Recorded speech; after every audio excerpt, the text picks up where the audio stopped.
What is a surrogacy contract? Surrogacy contract? Contract's a contract, right? Stick around and find out.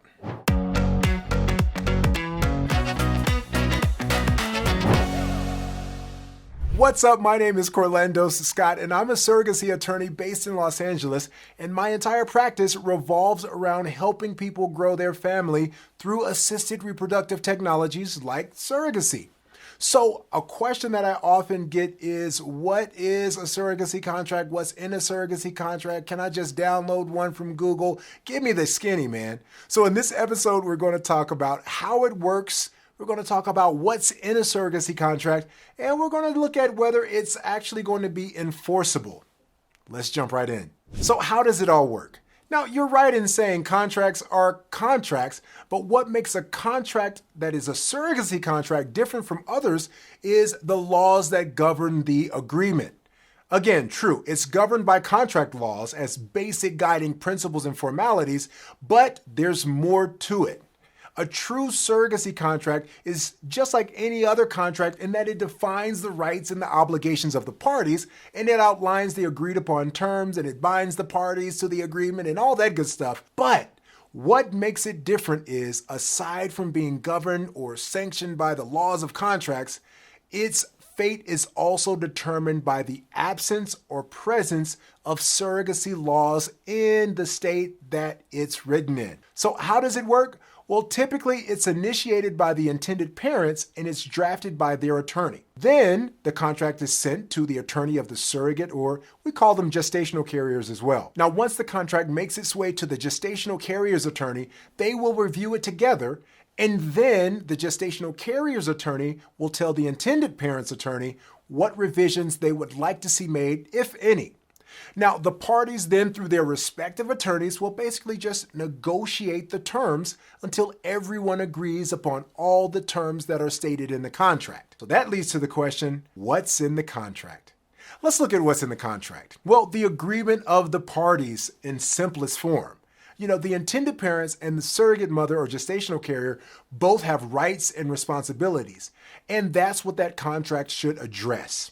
The contract should also address current and applicable laws that apply to the state that the contract is being drafted in or that the contract is being governed by. We have to make sure that we're abiding by the laws where you want this thing to be enforceable. The contract should also address medical consent. These are provisions that allow testing for any medical conditions or communicable diseases. You have to make sure that the surrogate is agreeing and giving her consent to these medical procedures. And also, the doctor, before the doctor will ever do a transfer, you want to make sure that the surrogate has consented to these things. The contract should also discuss the medical risks and any legal implications of the process. Another big ticket item in the contract, of course, is finances. We want to see each party's obligation to pay for costs and expenses during the surrogacy journey. Also want to make sure that the surrogate's benefits and compensation package is reflected in the contract the same way that it was when the agency outlined it. One stone that we can't leave unturned in the contract is the issue of parentage. Now, specific statutes for the validity of a surrogacy arrangement are present in certain states and maybe may not be present in other states, but if they are present, you want the contract to reflect whatever law is on the books regarding the parentage of the hopeful soon-to-be parents.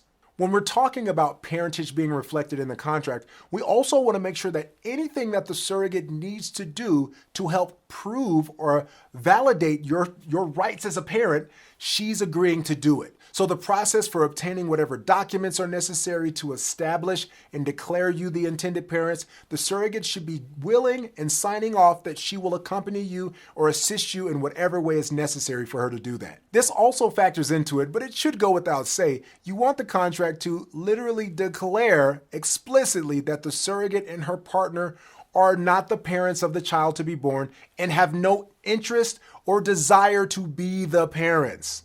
This is especially important in cases where the surrogate may be a member of a Native American tribe. More on that in a different video, but if your surrogate is eligible or is a registered member of a Native American tribe, there may be additional legal considerations that you need to make sure the tribe won't have rights to be the custodian or the guardian of the child born through the surrogacy. There's also some considerations that you want to include in the contract that may be a bit rare or unusual, but you want to include them nonetheless. You want clarification in the agreement regarding difficult topics like death and getting life insurance. You want to talk about what happens if the intended parents die or separate or divorce. You want to talk about the surrogate if there's a need for her to be placed on life support. Will she do that in order to let the child complete the gestational phase and be delivered? Or you also just want to consider all the other medical considerations and decisions. You want to spell them out and make sure you're both on the same page, not only in thought, but also on paper. Last but not least, you definitely want your contract to address breach, or material breach as we sometimes say. A breach is a fancy legal word that means you did something you weren't supposed to do, or you didn't do something that you were supposed to do or guaranteed that you would do. That's essentially a breach. Just not living up to your promises in the contract or your responsibilities in the contract. You want the contract to spell out what happens in the case of a breach. Well, if the surrogate breaches the contract in a way that causes you to lose your baby, what are her obligations to you? What are your obligations to her?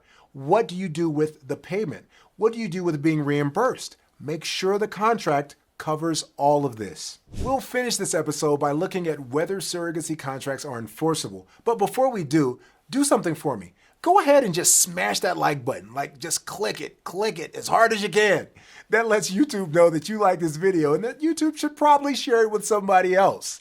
They'll get something out of it too. While you're down there by that like button, go ahead and subscribe and click the little bell, the notification bell. Yeah, that gives you notifications whenever I launch a new video so you won't miss anything. Fear of missing out, that's a real thing. It's right there next to being hangry. You don't want either one of them. So let's talk about, are surrogacy contracts enforceable? Are they? Well, the answer really depends on which state you're living in, or which state you're executing the contract, or which state you want to govern the contract. Take, for instance, California. In California, not only is surrogacy legal, but it's been well regulated for a number of years. But in other states like North Dakota, they allow surrogacy agreements provided certain things. Like North Dakota, for instance, provided the surrogate is not genetically related to the child and the embryo was created using the gametes, the sperm and the egg, of the intended parents. In that case, you're good. But outside of that, let's take Washington. For the longest, as long as it wasn't a compensated surrogacy agreement, you were fine there. Recently that changed, but that shows you just how much things can change and how you need to be on top of the laws wherever it is you're trying to arrange for a surrogacy journey. Now, there are states which treat a surrogacy contract or an agreement for surrogacy as an understanding to allow the intended parents to establish parentage in court, but they don't necessarily smile on surrogacy contracts. There are other states, unfortunately, that consider surrogacy contracts or agreements void and against public policy. Now, the most important aspect of having a valid surrogacy contract is a valid contract will allow the intended parents to establish the fact legally that they're parents. And what makes a surrogacy contract valid are the terms in which the contract are drafted and making sure that there's a body of law that supports that contract's being drafted. So before deciding if surrogacy is right for you, make sure you check your local laws first and see what options are available to you. And if you want to learn more about the surrogacy process in general, no matter where you are, I have something for you. It's called the Surrogacy Path, and in it, I share with you my strategy for a successful surrogacy, a surrogacy where you go through it without losing sleep, time, or money. I even share with you case studies from former clients of mine that'll help you know certain things to look out for and help you avoid things that maybe they didn't avoid before we found each other. So make sure if you want that, you click the link below. It's absolutely free. You get to it, and I will see you on the Surrogacy Path.